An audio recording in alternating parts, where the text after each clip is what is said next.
welcome back to Seaside Garage and the Lada Niva. I have now been driving this car for around 2 weeks and around 500 kilometers. And I think it's time to take you on a test drive because this car is really awesome. It's the perfect winter car for me. There is a slight chance of heavy snowfall in my area. It really rarely happens, but I have never hoped to be trapped by snow more than now with this one, because it would be so much fun to try to go through a thick layer of snow in this car. I have already tried some off-roading in it. I had to help out a friend move a big caravan that has been stuck in the mud and flat tires and all that.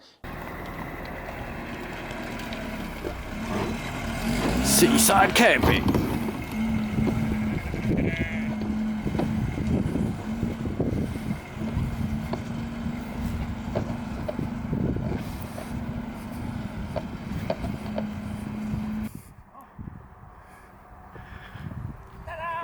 It did it no problems, and then I played a bit around in his backyard, and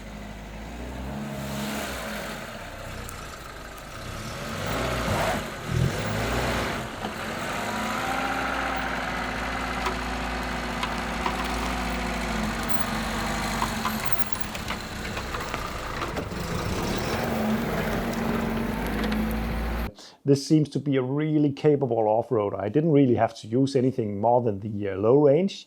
I didn't even lock the differentials, the middle differential. It is just really awesome in the rough. Another thing is this car has been completely reliable so far. Nothing has broken down in 2 weeks' time.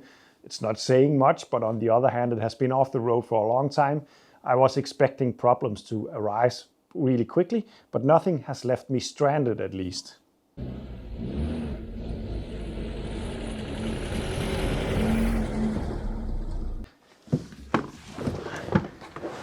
I'm not saying everything works though. In here we have a couple of troubles. When it rains a lot, one of the fuses for the headlight to burn, so that's most likely just water ingress somewhere I need to figure out. Then another thing, there is no heater fan working. There is heat coming into the cabin, but not a fan, so it's not blowing in. So it's rather cold at the moment. The biggest issue though, in my opinion, is that all the gears are working fine except the fourth gear. When I put the car into fourth gear and accelerate, there's no problem, but as soon as I release the throttle pedal, it will just jump out of gear. It's a common issue on the Lada Niva apparently. There is a thrust washer ring in between the bell housing and the gearbox that gets smashed, and that gives this symptom. If I'm lucky, and if I don't drive it too much with this problem, it could just be a matter of taking the gearbox off, taking it apart, replacing that thrust washer, and put it all back together. Sounds like a big deal. It shouldn't be a big deal though, but of course it is always a bit of work when you have to remove a gearbox. I will have to do something about that. I'm going to try to fix it. If it doesn't work, then I have a 4-speed lying around that I will just put on.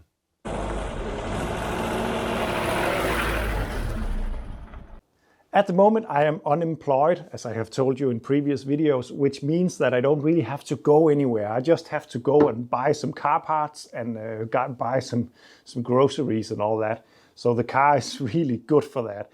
If I had to drive it along each and every day, it would be a bit tough because the noise level in this car is quite high. Maximum acceleration in the Lada Niva.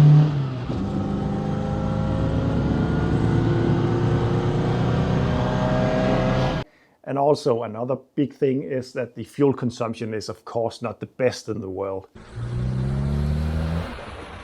I tried to take some measurements. The first couple of 100 kilometers I got a measurement at around 7.5 kilometers per liter. And I really didn't like that. But for the last couple of 100 kilometers I have measured around 10 kilometers per liter. That is totally acceptable for me. Of course it's not a lot, but it's okay. And also I have decided to just use the cheap stuff in this because it should supposed to be possible to run this on everything. So I'm using the cheap stuff, low octane stuff. It's still 95, but it's around 15% cheaper than the normal stuff that I use in all my car with high octane. So in that respect, it's not too bad, but of course it is not a cheap car to run around in when you look at the fuel prices. I don't think it's going to need a lot of parts though, and if it needs parts, it's really cheap. So far, this car seems really reliable. But anyway, let's take it for a spin.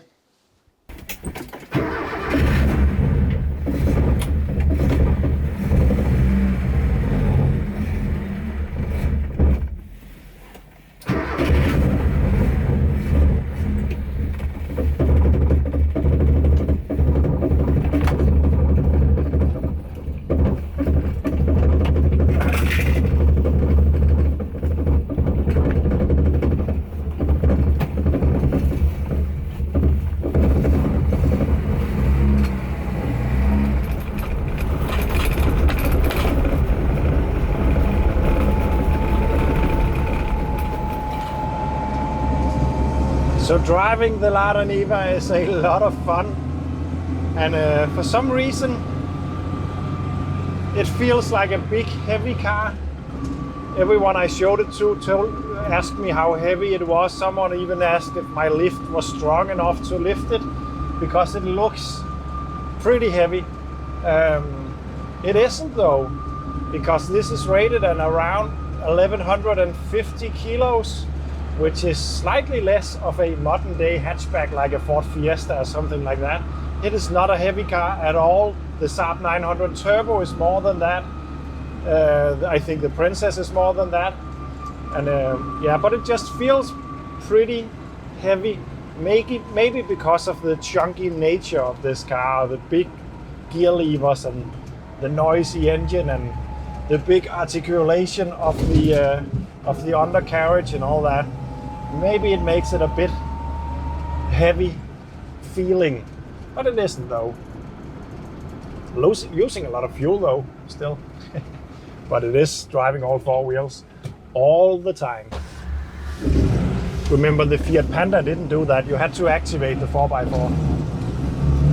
So let's get it up to speed. And I really hope that you can hear me, because the Lada Niva is slightly noisy. Well, yeah, that's 80. We're doing 80 kilometers per hour in the Lada Niva. And yeah, I hope you can hear me.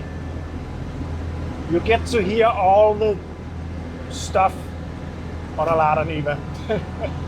Gearbox whine, exhaust note. Still, it's not an uncomfortable ride per se. It is different from a lot of other stuff, but it's pretty nice considering the nature of the beast. But you have to get used to the rear axle and the big articulation, because the car can sort of feel like moving sideways a little bit when the rear goes into potholes or something like that. The first drive I had in this car was really uncomfortable because the steering box on these needs to be adjusted from time to time, and mine was not adjusted at all. So I had a lot of play in that, which resulted in the car changing direction ever so slightly each and every time I hit a hole with one of the wheels, which was really unpleasant. So at first drive I was really not satisfied with it, but now it's all right. It's noisy, it's drinking a lot of fuel, and but it's a go everywhere, and I'm really not scared of using it. I don't care if I get a little bit of a ding or if I get stuck in some mud or something like that. It's fine. It's a lot of fun.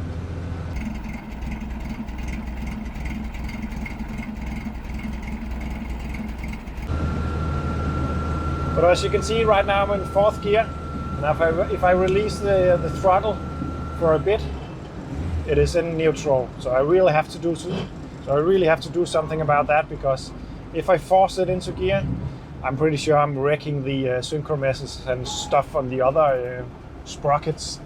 So I need to get that gearbox off soon and fix it.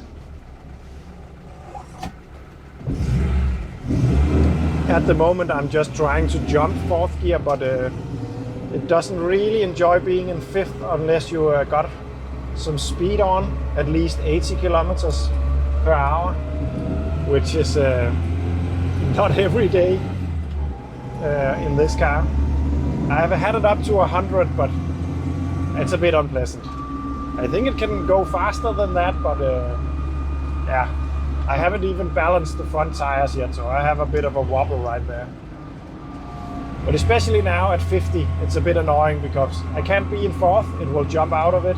And third gear is 3,000 revolution per minute, so it's quite loud.